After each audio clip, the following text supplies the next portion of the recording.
In this video, we're going to continue our discussion on frame generator end treatments inside of Autodesk Inventor. Here I have frame generator end treatments 2 IAM from our working files directory. And inside of this example, we're going to take a look at some limitations of the end treatments, as well as some things to generally make sure you're aware of as you're building your frame skeleton and working with these end treatments. Let's begin by looking at the front of this trailer where I have a single line for a member to go across. Now, really what I need here is 3 separate members instead of just one really long one. If you look at your design tab, there is no frame generator command for an end treatment to split a member. So we need to make sure we take extra special care about knowing how our members are separated inside of our skeleton. So what I'm going to do here is activate my skeleton and fix that. I'll just double click on it and then double click on sketch 1 in my tree. And I'm going to perform a split modification here with our split command on the modify panel. I'll simply choose to split the line right here as well as right here. Now notice how that whole line is highlighted. If I were to do my split and it showcased this line, that's not splitting the correct member. I want to split this one. Right click and choose OK. Now once you perform these splits, sometimes you might lose constraints that you have to reattach. So I'll simply put the midpoint of that line back to my origin point with a coincident constraint. Just choosing the 2 points there, and now I'm fully constrained again. I'll right click and choose OK, right click Finish Sketch, and also right click and Finish Edit, back up to the top level. Now I'm ready to continue placing in those members for that front face. So I'll choose my Insert Frame command and choose these to place in there. Now again, you can adjust your orientation here if you need to, as well as your placement to get it in there just right. And in this particular case, I want to have my frame members going out for the extents. I'll choose Apply, and I'm just going to simply rename these.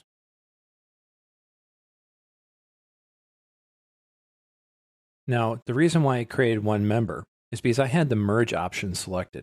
It only allowed me to place in one member. So I'm going to cancel this, right click and choose Undo to get rid of that. Start Insert Frame again and select these members, but make sure the merge option is not checked. Now this will create 3 separate members instead. Adjust my orientation there and apply. Simply rename these.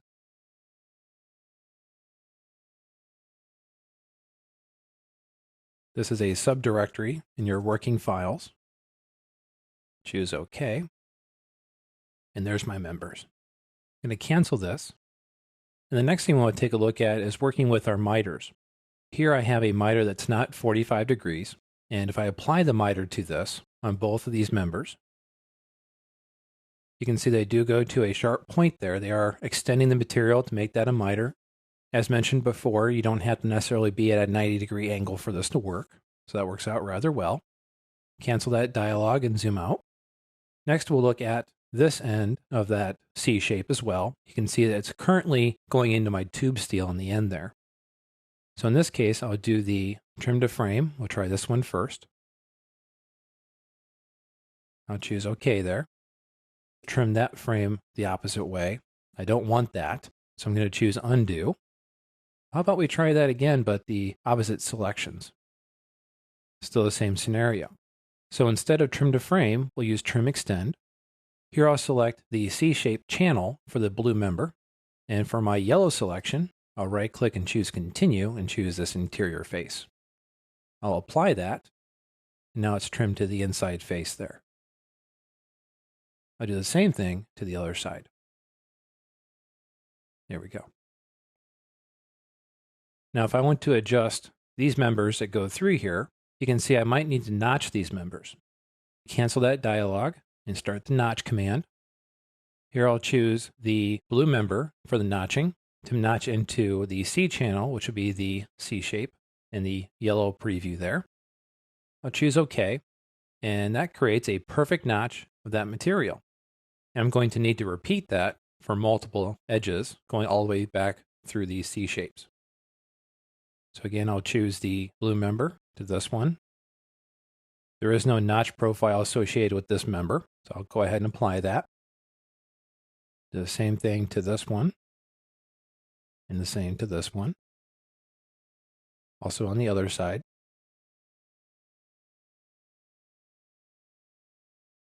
There we go. Now I need to trim these members on the inside back up to these faces. So I'll use the trim extend command. Choose these members. Trim to that face. And the same on the other side. Just right-clicking to choose continue and apply there. A lot better. Now, one thing to notice about the notch, especially down here, is you can see it notched it, but it actually left the material on the other side. So you have to be very careful when you are performing notches. You might actually have to reduce your member back into the steel a little bit and then perform the notch. Otherwise, you have this little piece that just hangs off, not attached to anything. Let me cancel this.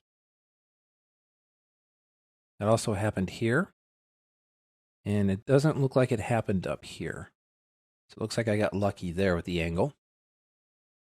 So I really want you to be aware of that scenario. You might have to clean it up before you notch it or do something else instead of notching it to make sure it works correctly.